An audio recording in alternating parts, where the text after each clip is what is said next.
Welcome to another edition of the Bullheaded Podcast. I'm your host, per usual, Sean Tyson, and I am here with my guys, Zoo and P-Bush. How you guys doing? Doing well, man. Great weekend of football. Absolute rebound of a weekend from that horrible wild card weekend that we had watched 2 weeks ago. So, Yes. man, absolutely exciting. Devastating for some. Maybe 1 out of 3 on this podcast might be rather devastated. I'll let his face say it. But no, other than that, Bulls sliding a little bit, but they're holding on by a thread. Let's just hope they can keep it going. Man, that was the saddest game of football I've ever seen in my entire life. The Green Bay Packers, a team that was favorited to destroy them, 5.5-point spread. Supposed to be an easy W, even though I was scared. I was worrying 49ers. Yeah. I was scared of that team, man. I was scared of them against that. I was like, do you know what I wanted? The Dallas Cowboys. That would have been That's easy. what I wanted. The Dallas Cowboys. But when the 49ers there, I was like, ooh, it's a little tough. It was a little tough. But, man, 10 points. 10 points. That's all I got to say. Aaron Rodgers scored 10 points. That was the worst game I've ever seen in my entire life of football history.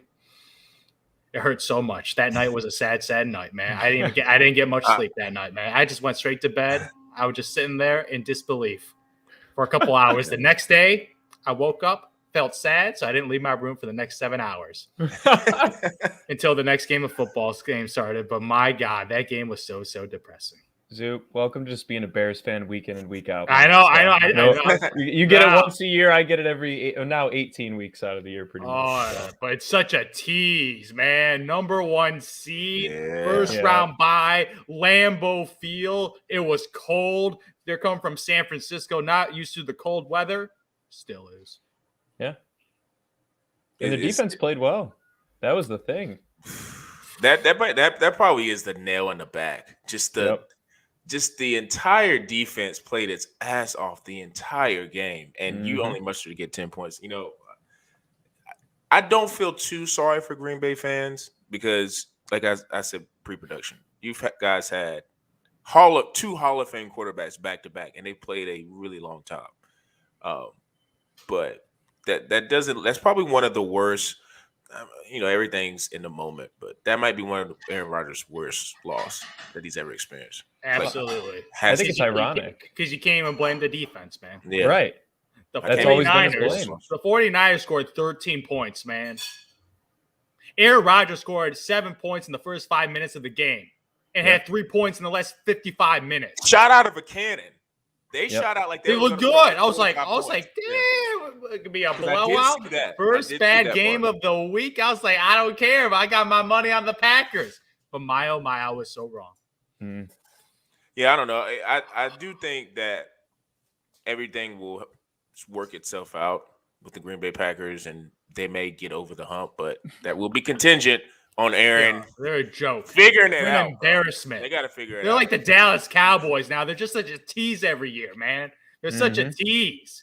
They had it. All this momentum, all this talent. We got this Matt LaFleur. We got Aaron Rodgers. I told you last pod. I don't know. We got to see what he can do because I saw 10 points on offense. Yeah. And Devontae Adams was balling. Aaron Jones was balling. Nobody else got like a single target, I feel like. And I think that's what it is. You know, as much as people, and that's what I think it is for Green Bay, I think, to take the next step, because they've kind of had this thing with, and it's funny how we just all jumped into the Green Bay discussion, but, you know, that's what we're talking about, guys and girls who are listening to the first section of this podcast. We're talking about the divisional round. I think for Green Bay to take the next step is they're going to have to get more playmakers at the receiver position that are legit options. You can't have the fall off that they have from Devontae to the next guy, because what happens is if you run into a defense with San Francisco, they could just be middle of the road or good. They're going to be able to take away that number one option. And if you really look around the league, every team for the most part has 2 to 3 guys. Look at everybody's. We all love Cincinnati. We all love what they're doing. He has 3 legit receivers and an elite running back. Joe Burrow, like I say, credit to him. Joe Cool, he does what he does. But he has 3 elite, you could say 2 elite receivers, because I think T. Higgins is really good. And Jamar's already established himself as number 1.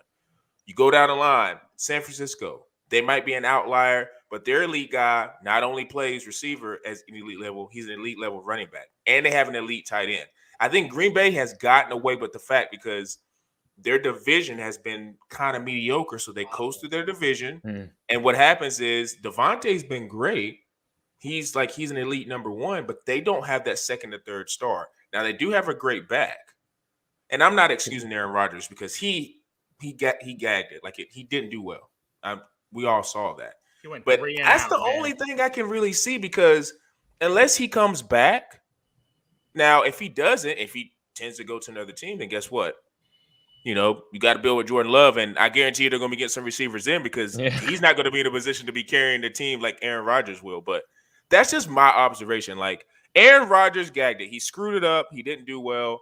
We all know that. But for Green Bay to take the next step, well, how about get a number one receiver next year in the draft and stop drafting guys in the third and fourth round? They got lucky with Devontae. He was like a second or third round pick. Nah, that's and not to be honest, issue, he might man. be a product of that. It's not the issue. The weapons ain't the issue. Aaron Rodgers the issue. You can't go 3 and out, man.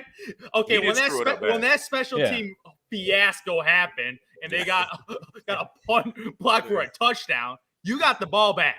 The game was tied. There was like 4 minutes left in the game. You went 3 and out. 3 and out.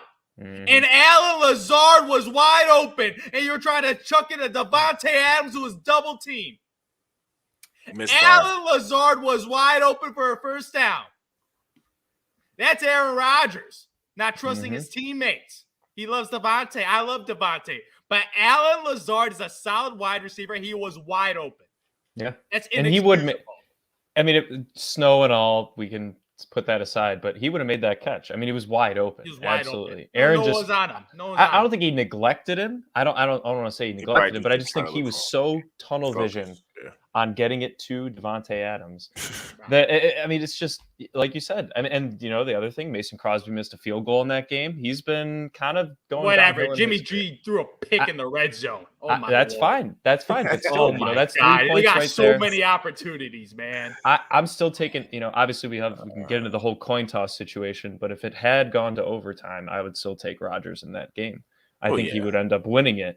If not all on Mason. It's mainly on Rodgers.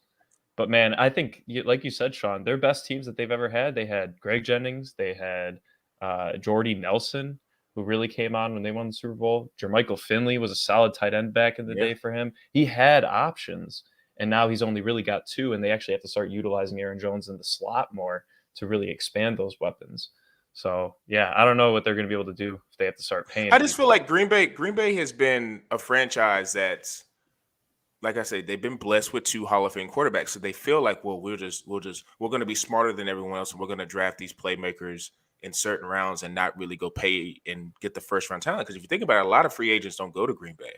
So they have to do a lot through the draft. So that's how they draft. And I'm not trying to excuse Aaron Rodgers at all. But even if I'm just saying you need to get more receivers, they kind of need to go in that direction anyway, because Aaron's not going to play forever. And you want to have some stud receivers in the wings growing up with Aaron, and then when he gets ready to leave, have somebody for Jordan Love. Because if Jordan Love was out there, they're probably not even in the playoffs right now. Yeah. They're going to go through how Aaron went through. I'm not sure. I think it's maybe his first or second year, where he kind of struggled a little bit. He got injured. They're going to have that growing pain, but he picked it up after that. Jordan Love probably going to need a couple more years, and he's not going to be able to do that with just – I don't even know if Devontae would stay if Aaron ends up leaving, because I think him and Aaron are kind of like – because I don't even know if he got his contract extension yet.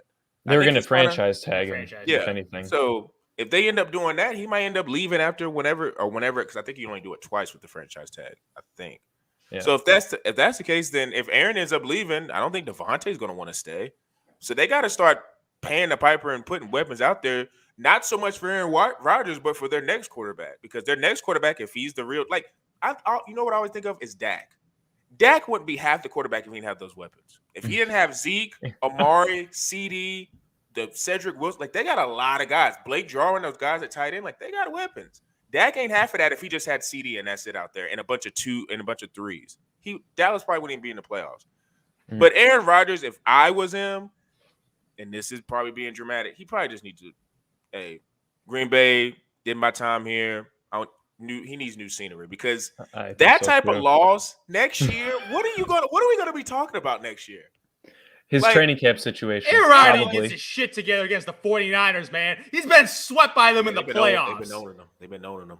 He's 0-4 against. He the might 49ers. own Chicago, but San Fran has a stake in the Packers. Yeah, and the worst part is this is the man. This is the man. Jimmy He got passed by in the draft. He's like, man, 49ers, I'm gonna make you regret not drafting me. Man, beat them in the playoffs then. Yeah. Beat them in the playoffs.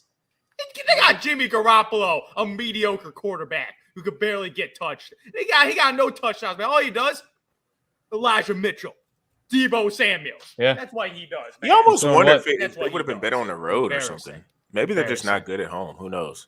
Maybe they need diversity to play on the road. It's something, because it just does not make sense how you could be that dominant during the regular season, beating pretty good teams.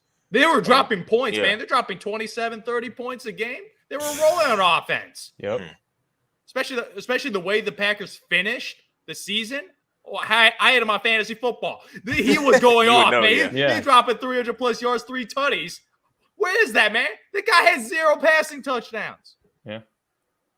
It's an indictment on Aaron Rodgers. It's an indictment. Like, you can't not, like you say, all the people who were supporters of Aaron Rodgers, you kind of got to eat a little crow now. Because while on one hand he has the Super Bowl, that's been a decade ago? That was a decade ago, man.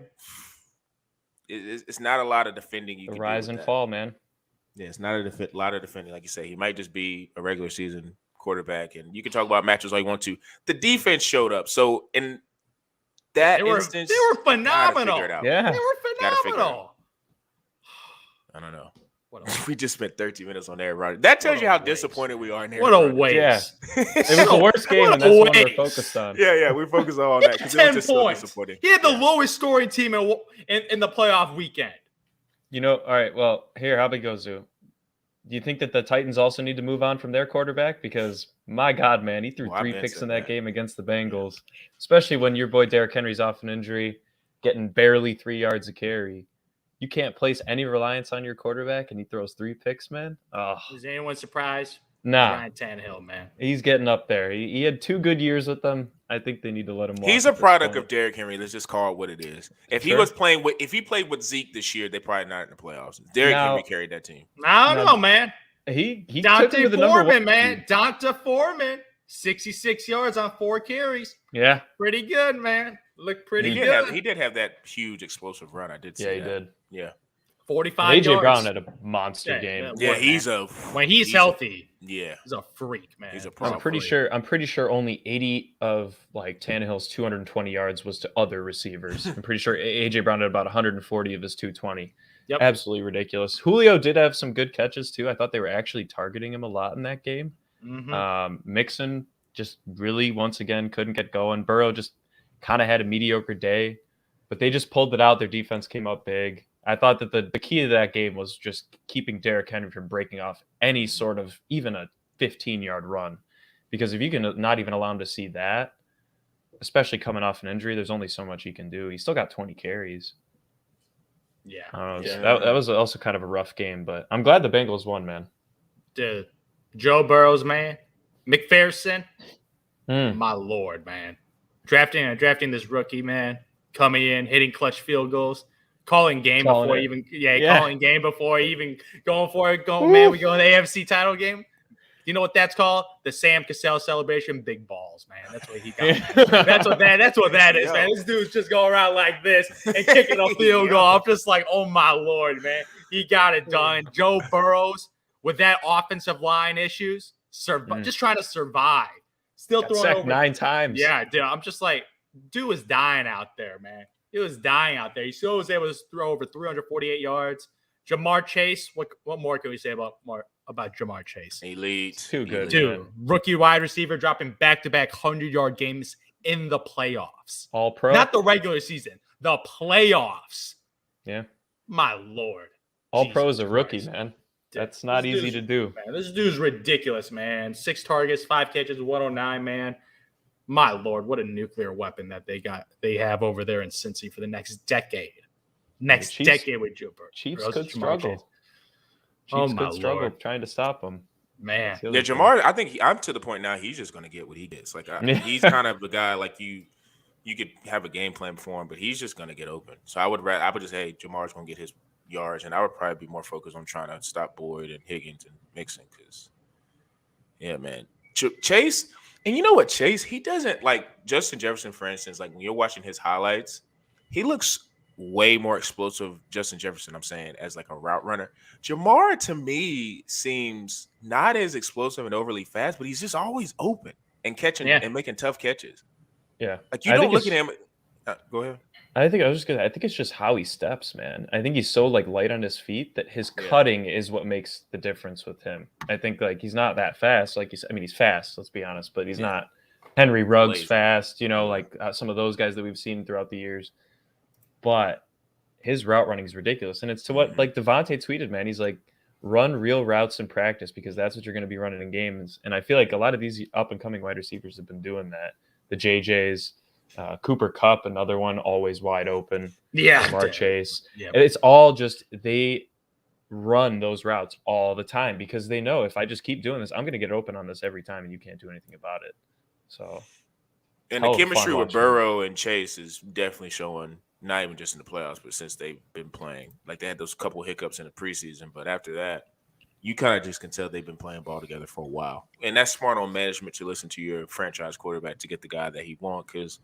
It's obvious that when you get the guy for Joe Burrow that he needs, you're going to get results. And Joe Burrow's, like I say, man, he should get, you know, I think the most impressive thing to me in that game was his toughness because he got knocked around a lot. He was getting hit and was getting up and was not really talking junk, but just kind of like showing like, okay, I'm still here. I'm going to be able to drive the ball when I need to. And he did that. So, you know, I don't know what the odds are for the Bengals to make the Super Bowl, but I would throw money on that if I had enough discretionary income. I would throw a little money on that because they're not going to be scared going to KFC. I think they're plus 750, so they're the least favorite, obviously, of the four teams. I might throw a little money on that because they showed me a lot with that Tennessee game, and I guess we could shift to. I kind of want to shift to the Rams and Bucks. Yeah, Matt Stafford's another guy I got to give applause to. Was very hard on him throughout the season. Didn't think he had the goods to do it, especially in a couple of those games, NFC West games. I was just like, I don't know, but he definitely in that last drive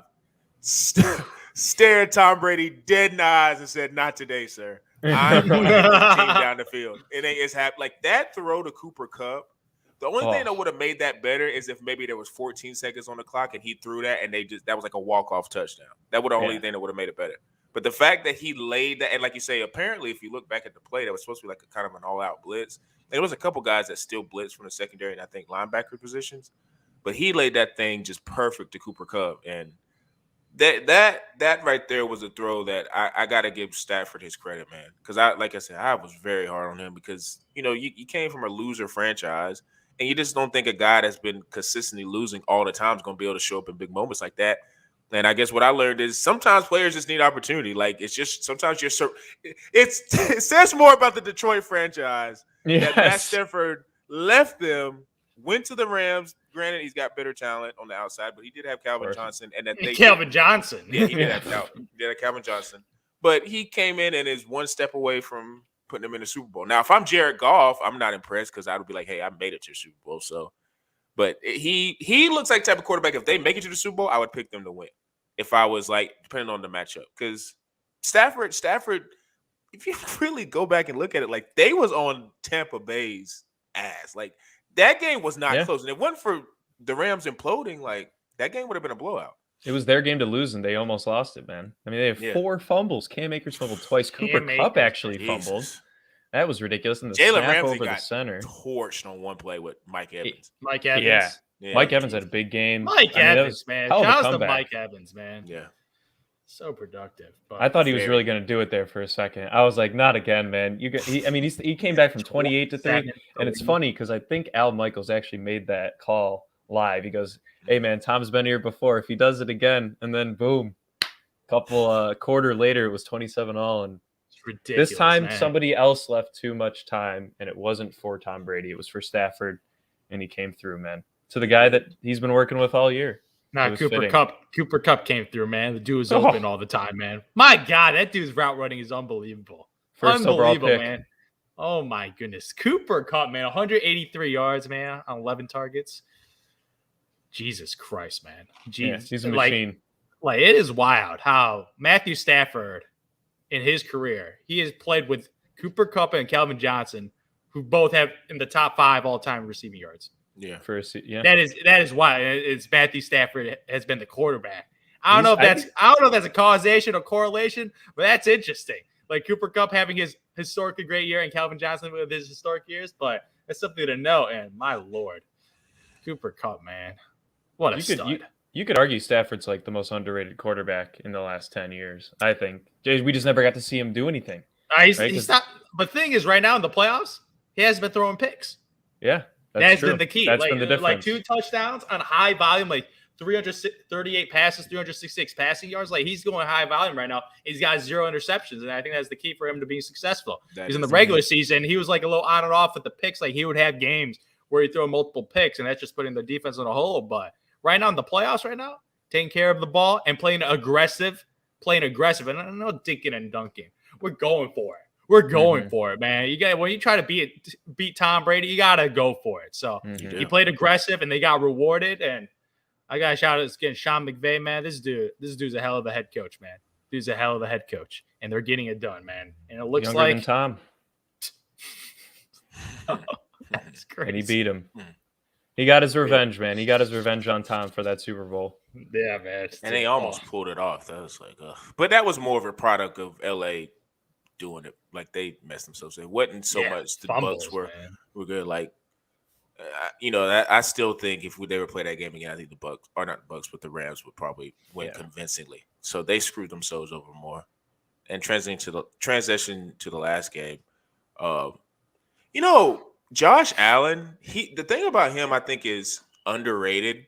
And I knew this, but just I think on that last drive or last 2 drives, he's an athlete and he can run, can run around. But if you notice how his runs, some quarterbacks run and they'll get to the first down, but they'll put the ball out. And he runs like he wants to run you over. Mm-hmm. And that is I like that characteristic in a quarterback. I like that. Mm-hmm. He's built different, man. The dude's 6'5", 240. Yeah. 6'5". Like that's unheard of. And his ability to be that big and that mobile. Like this dude in Iowa, he was called Tortuga. You know what that is? That's Spanish for a turtle because he was so slow.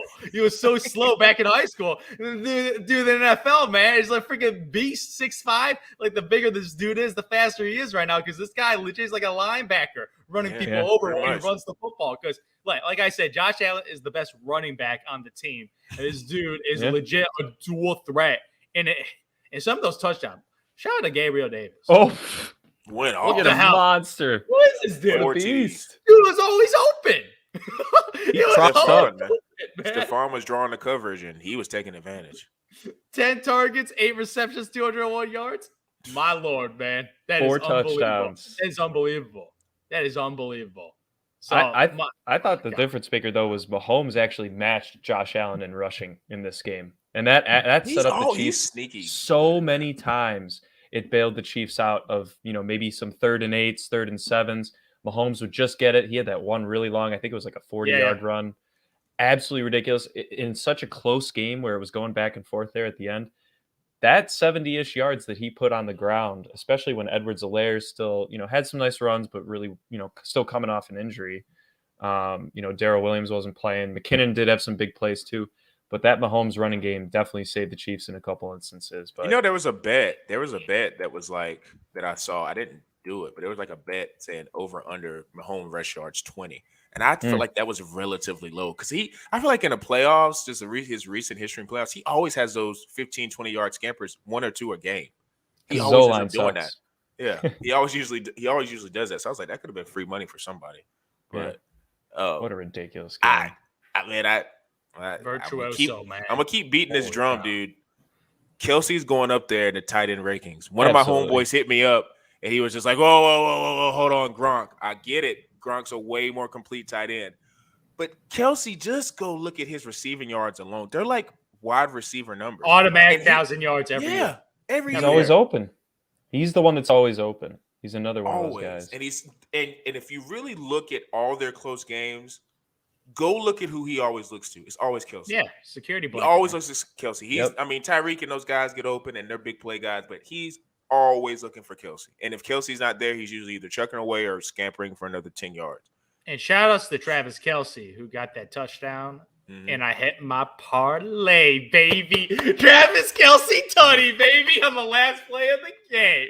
That's wild. Dang. Yeah, I had every single one. I had Bengals plus 4.5. I had Niners plus 5.5. I had over in the Rams Bucks game, and I had Bills money line. And when they scored with 13 seconds left, Bills money line. I was like, bring it on. But then I saw those 3 timeouts down there, and I was like, this ain't gonna be good. A lot of people say where they lost it is them kicking it out of the end zone. They should have squibbed it.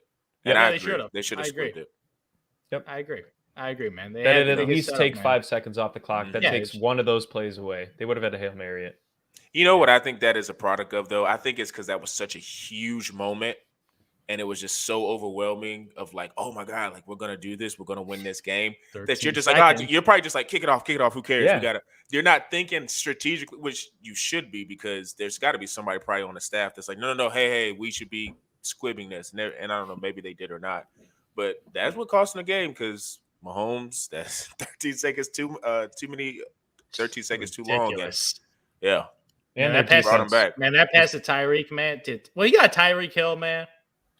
He shot out of a cannon, bro. My Lord. This dude, like, obviously Patrick Mahomes, special player. But having Tyreek Hill, that elevates you. That elevates you. Get a little that, but then boom, that yards after catch, man. My Lord, Tyreek Hill is special. Well, you know what he does? He takes that little hop step back every single time he catches the ball, almost to just assess who's around him. And if he sees that he's got any space, he just shoots that gut, man. And it's just absolutely ridiculous to watch him play. He does a little jump step. He got way more explosive in the NFL, of course. But when he was at Oklahoma State, I think it was the year Florida State had won, and they were playing at Jerry World for against Oklahoma State, and he single-handedly almost won that game. And I was like, who the heck is Tyreek? Like, who is it? Like, he was doing kickoff return, punt return, freaking running back. Like, he was doing every position that was like a playmaking position. I was like, this guy's going to be like a steal in the draft. Now, he had a lot of off-the-field issues, so that's why people were like kind of wary of him. But man, dude, like when he touches the ball, he is truly legit. Anywhere on the field, they could be at the 1. If you can just throw him a screen pass on the goal line, and you're fearful he could take it 99. Yep, that's how explosive he is. So it's like you say, your point is because the dude's speed is on another level, man. This dude runs by someone and waves like bye. He's not even in the end zone yet. He's 15 yards out. Yeah, I'm just like, bro, what are you doing? He's celebrating before that, man. Yeah. So really quick, we're gonna get into I guess you could say the conference championship games.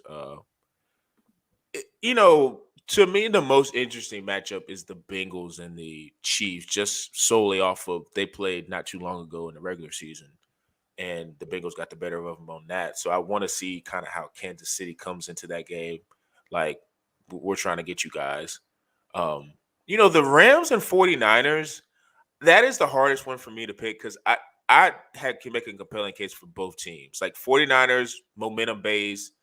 I don't know if the Rams have anybody. I mean, Jalen Ramsey's an elite corner, but sticking on Debo because he lines up everywhere. You can't just Jalen Ramsey can't go travel with him in the back, in the backfield. So that's a game I could honestly see as a pick-up. You can pick either team. I'm trending towards Kansas City because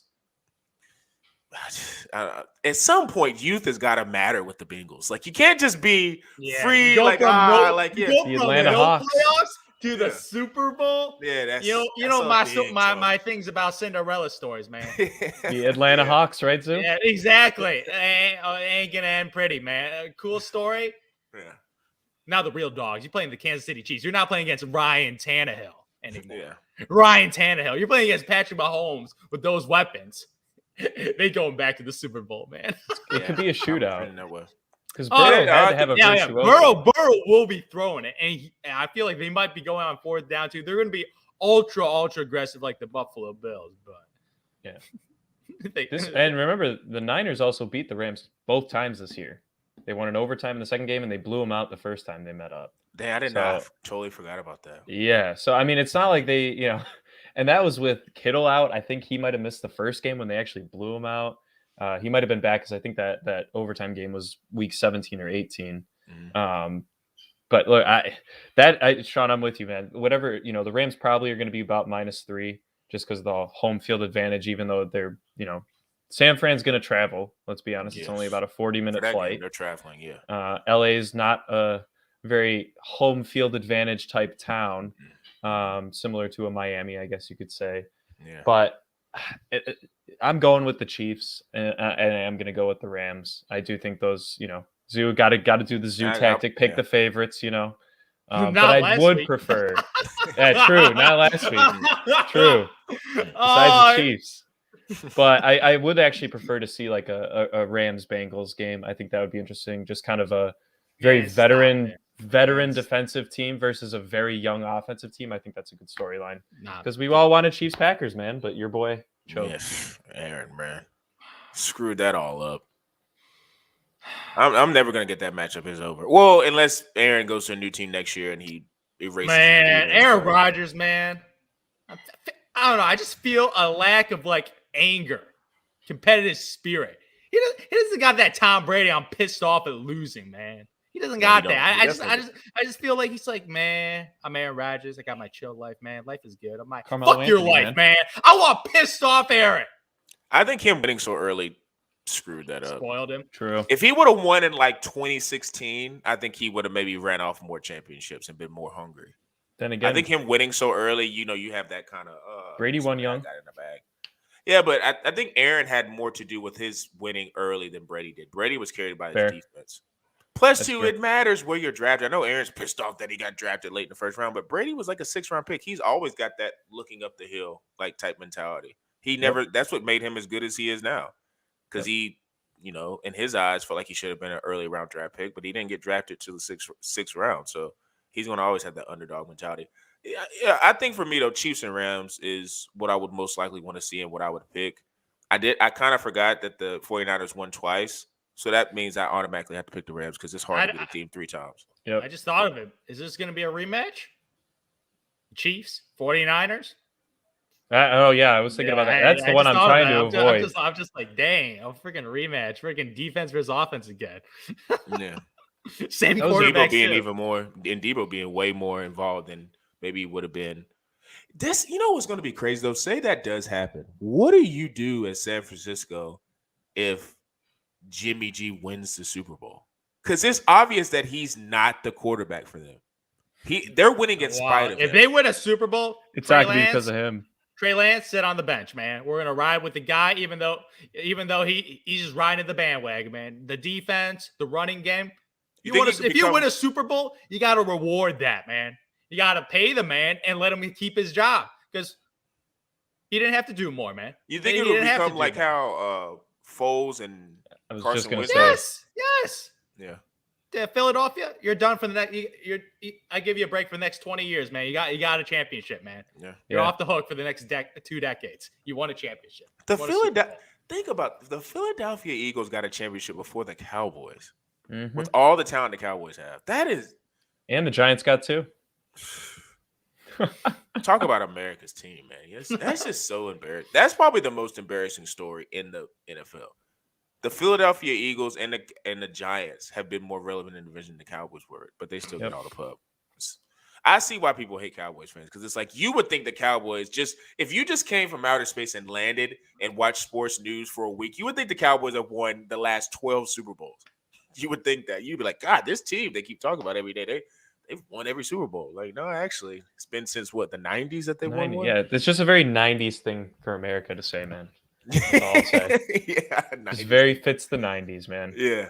That's about 30 years ago now, so we can put that behind us. Yeah, that's a fact. But we're going to see. It's going to be. I think these games will not be as good as the divisional round games, but I think they'll still be, somewhere up there in terms of being a regular playoff game and exciting for the 4 fan bases that are looking to go to the Super Bowl. So we're going to be keeping our eyes on that. This last topic we're going to get into real quick. NBA is pretty much past the halfway point. NBA All-Stars coming up soon.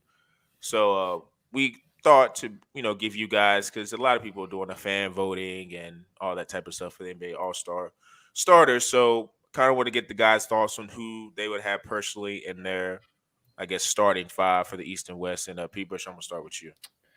All right, man. I guess I'll start with the West. Man, it's actually kind of hard. I was just looking at like the fan voting, and I was like, okay, front court, you got LeBron and Jokic. I think those two guys are a lock in the front court. Mm-hmm. Got to have LeBron, even though the Lakers are, very up and down this year. Struggling is not even a word. Bad, man. Struggling, yeah, they're bad. They're a bad team. But it's LeBron, man. He's always going to be there. He's Adam Silver's boy. But then Wiggins and PG follow, and Wiggins is having a decent year, but I don't think he's at an all-star level. PG, once again, just a big name to throw out there. I'm putting and he's injured. Yeah, and he's injured. Exactly. I'm actually putting Cat in there. Same as my third front court. I know, Zoo, you're not going to like this, Sean. I was thinking about Rudy. He's a monster. Watch Rudy go in an all-star game. No, listen. 16 and 15 and 2 blocks, and look how the Jazz are doing when he's out. There you go. All right? Boom. That's the end of the argument. He get his fat ass. I put Rudy in there because of that. He get his ass on the bench, man. I don't want a Rudy in the starting lineup. I agree, and that's why I'm saying he needs to still make it. But I like Cat. He's more exciting to watch. But in the guard backcourt, I think the two are the lock. Got to go Steph Curry, Ja. That's my backcourt. Yeah, I have so exact same on the West. Exact same. Yeah, it is wild because usually you got more luck because Karl-Anthony Towns making it. That's just obviously an outlier here because there's all these injuries to like Paul George, Kawhi Leonard. Usually those are the guys that make it. Stars, yeah. But this year, there's some open spots right now just because of injuries. Yeah, and a lot in the West. A lot of dudes can make it first time opportunities, and a lot of like everyone's smushed in. There's not you got Phoenix and Golden State out there. Even Memphis, I guess, is up there now too. But a lot of the teams in the West, they got similar records. So I feel like there's going to be a lot of newbies coming in. But yeah, I got the exact same list as you, man. Similar? I had the same with Ja. I had Ja and Steph in the front or backcourt. I had LeBron and Jokic in the front court. And I was deciding between Towns and Gobert. And I'm not a big fan of Gobert either, but he affects their winning so much that you got to keep him in there because he's still really good defensively. And if Karl-Anthony Towns had them at Minnesota maybe in a 6th position or 7th position, I would. You know who his kryptonite is? Nicholas Batum. That's all I gotta say. Wait, Nicholas Batum. Yeah, he shut him down. Dude, when Ty Lue put Nicholas Batum in the lineup as a stretch because he's small, Zoo. My Lord, Rudy Gobert, man, a deer in headlights, man. He'll play 3 minutes in an All-Star game. He's not going to be out there. Yeah, long. He just deserves to be. And the Jazz, listen, I'll put it this way: take. Okay, so I don't know. Think of any center. Now you can't say Karl-Anthony Towns because if the Jazz had Karl-Anthony Towns, and I would be looking at the Jazz. It's they're a contender in the West. But say you take Gobert out, the Jazz ain't doing nothing. Because I love Donovan Mitchell, but he's still at the end of the day a 6'3" guard, and he'll just be gunning shots. And I don't know who they would have to be defensively, not as an offensive threat. Defensively, the Jazz would fall completely off because there's nobody on that starting five that you could trust. That's why I'm putting Gobert there just because of their success. If the Jazz were 6th or 7th, I'd probably put Karl-Anthony Towns there. But they win with Gobert in the lineup, so I kind of got to put him there. Even though I'm not a huge Gobert fan at all. I mean, it's a tough call. It's going to be a close All-Star, but I think there's at least. Or you could locks. maybe Draymond. You could throw if you don't want to put Draymond in there. Man, you can put Draymond in there. Their team's winning, and he's Hall of having a Famer, bounce bro. back year. He is. He's making a basketball Hall of Fame. That's for sure. Yeah, exactly. First off, this is not just a quick aside. It is a. I'm not putting. I can't put a guy averaging less than 8 points in an All-Star game. It goes against my rules, man. That's fair. Draymond's really good. He's really good at what he does. He's good at what he does. But you know what he is? A superstar role player. That's what he is. He's a superstar role player, man. He's a leader role player. He does his role, has high impact. I ain't put him in my All-Star games. Not starting. Oh, yeah, I wouldn't put him on the bench either. Oh, okay. Now you wilding. I'd put him in. Iguodala and Luol Deng can make it just by averaging 18. He can do it by averaging 8, 8, and 8. Yeah. He can get whatever he's averaging team. this year. You know what that is? Triple single. Yeah. Nah. I ain't still better than Russ. All right, so y'all got for East. Oh, East is a lot easier. East is easy, man. Front court, Giannis, KD, Joel Embiid. Lock. But KD, if KD KD's not going to play. I put KD down, but I don't know if he's going to play. So I don't know same. who to put there. I put Jason Tatum. That was my guy. I'm not mad at that. There's really nobody Especially else at the forward stuck out. position, yeah. Especially at in the front court. Jimmy Butler, maybe, but I don't know what. That was the other one I considered. But is he a guard or a forward? He technically plays small forward. Oh, okay. Yeah. Yeah, Jason Tatum, man, that's something like, No, he's been balling. He dropped the 50 piece. So exactly. Yeah, he can be in there. Passes your standards too. Yeah, of course, man. At the guard position. What do you got? Don't those you dare Bulls say it. boys, baby. DeMar and Zach, baby. DeMar DeRozan and Zach LaVine. Stop, dude. That's biased. Come on now. Bias? I would. You don't think DeMar DeRozan deserves to start? DeMar definitely, he does, but not Zach. No. Not Zach? Put Trae Young over Zach. What? Yeah. Trae, yeah. Do you know what he is? Do you know what Trae Young's doing right now? 28 not even in the play-in tournament, man. He's not in the play-in tournament. Dude, just look at their numbers, man. I mean, Trae's Trae Young's numbers putting up is 28 crazy. I have a rule. He's always putting up 30 and 10.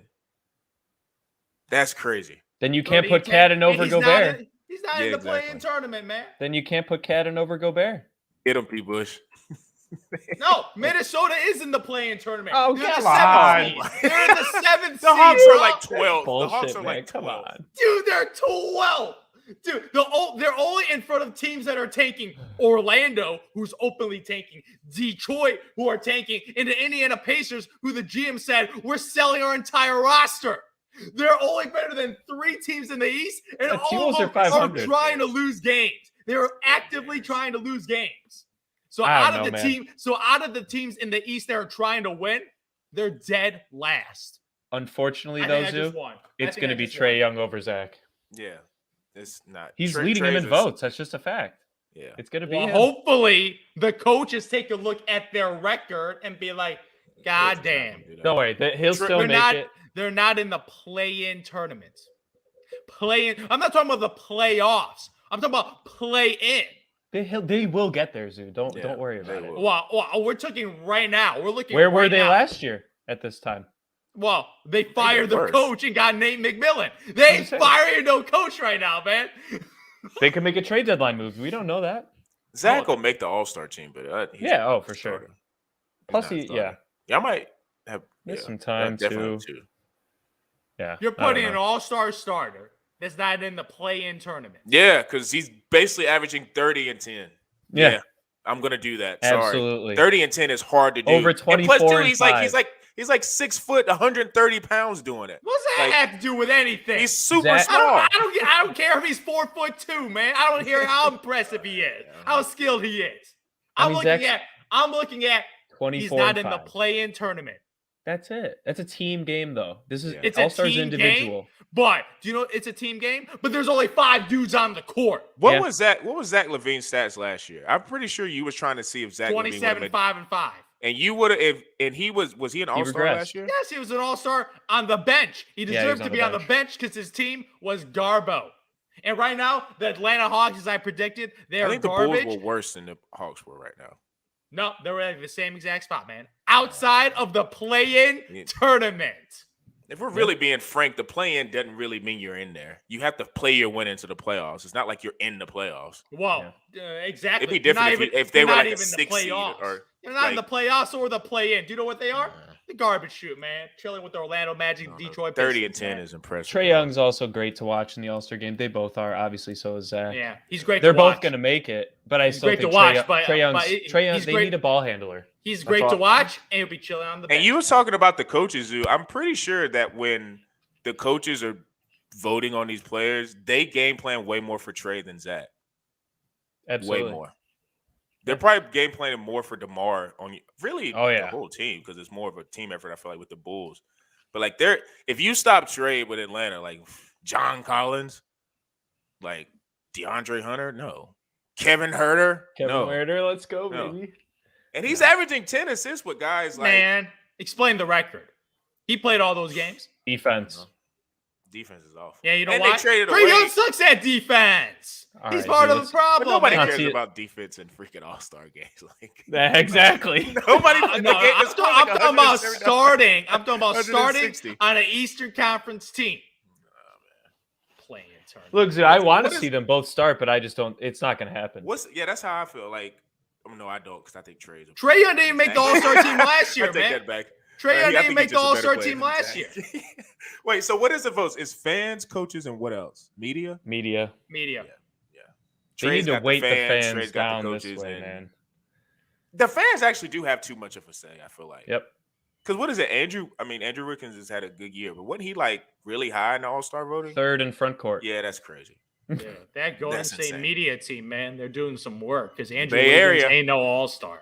He ain't no They're All-Star. just asking the tech companies to just vote. Yeah, he ain't no All-Star, man. My Lord. That's the worst one up there. He's the worst one up there, by the way. Like, if you're looking at actual rankings, I think of like, I mean, he's not like a bad player, of course, but like he's way too high for his. You remember the worst though? The worst fan vote ever? When Zaza Pachulia almost made the All-Star team. Dude, didn't Yao Ming almost made it like 3 years after he retired or something like that? It was still like discussing retirement, and he almost made it, man. Yeah, the fan voting, that kind of needs to be. They need to adjust it. There needs to be more with coaches and media. They need to have a little bit more say because the fan voting can get really out of whack. And like you say, this will fluctuate because with injuries and all that type of stuff, like there's going to be players that make it for the first time and they're going to be substituted in. Like I said, I didn't even think about Tatum just because Boston's hadn't been that. I really haven't watched a lot of Boston this year. Actually, their teams. All you got to know is that they're great at blowing games, man. They're bad at that. They're great. I keep telling people they got to break that up. It's not going to work. I just know where he's going. A pathway. That's who the Atlanta Hawks are going to trade for. The Tatum? They're going to try and pull off a trade for one of the two. They need to, man, if they want to turn something trade around. For Brown. My God. Tatum, they're not going to let go of Tatum. Celtics ain't that dumb, man. Yeah, they should. Jaylen Brown for John Collins. Well, they got to figure something out because once they get halfway through those contracts and they start getting leverage to go and leave, Boston better do something, get something for them.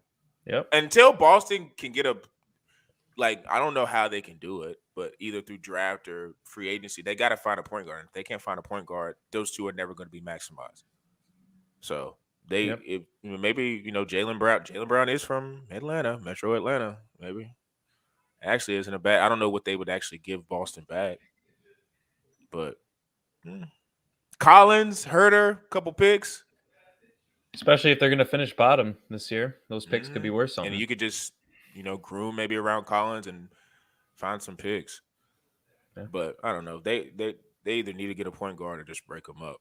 Do you know who the Atlanta Hawks need, man? The Atlanta Hawks need Ben Simmons. Well, that ain't gonna happen because then I don't know what. Did you just see the report today? James Harden testing free agency. That's Daryl Morey. Daryl Morey's been leaving him 20 voicemails a day. That's why. Smart. He gets what he wants, man. Harden and Joel Embiid, man. Oh my Lord. I don't like. Listen, he begged and pleaded to get to Brooklyn when he was in Houston, and all of a sudden, I don't like living in Brooklyn. Come on, dog. We all know what the signs are. He's testing free agency right now, and he's gonna be able to pick where he wants to go, which will more than likely be the 76ers. That's where he got to Game 7 with Daryl Morey. I think he trusts him, and he probably likes Doc. So I don't know, but I will be interested to see the Ben Simmons saga come to a head soon because it's getting kind of tiresome. Yeah, it's getting tiresome. I want to see him. Man. He's a good player. He's not great. I want to see him on the court doing what he does, whether that's with the 76ers or with another franchise. I just don't know who that would be. But like I say, the starters, that will fluctuate. We'll see how it ends up all unfolding.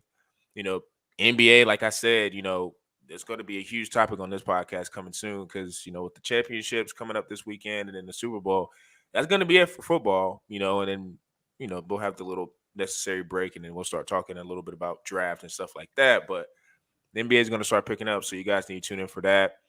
All the latest and greatest content on Bullheaded_pod on our Twitter, Facebook, doing a couple of things with TikTok, but mainly Twitter, Facebook, and Instagram. So make sure you guys follow that. Follow the podcast, Anchor, Google Podcasts, Spotify, Apple, on all those major platforms. And for me, Zoo, and P. Bush, we're out.